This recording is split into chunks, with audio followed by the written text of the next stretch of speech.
Hi guys, welcome again for another episode of Sim's House. Today we are going to design another studio apartment. This time it's a much smaller than the last time, and this one will be something for a student or a college. So this would be like a dorm.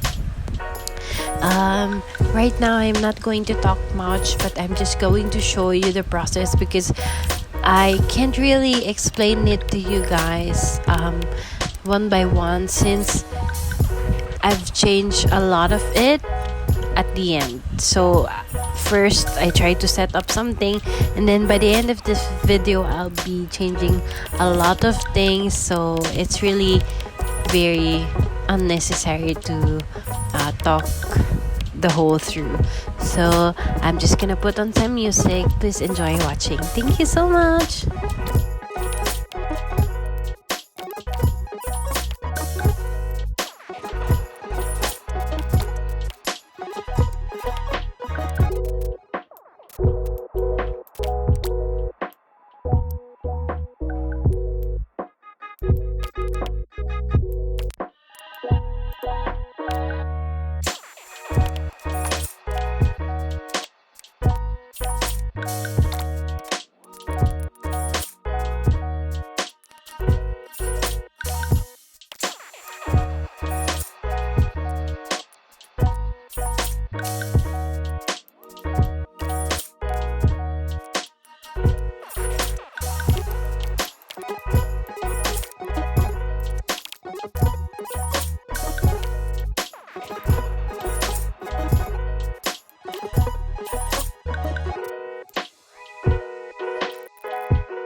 Bye.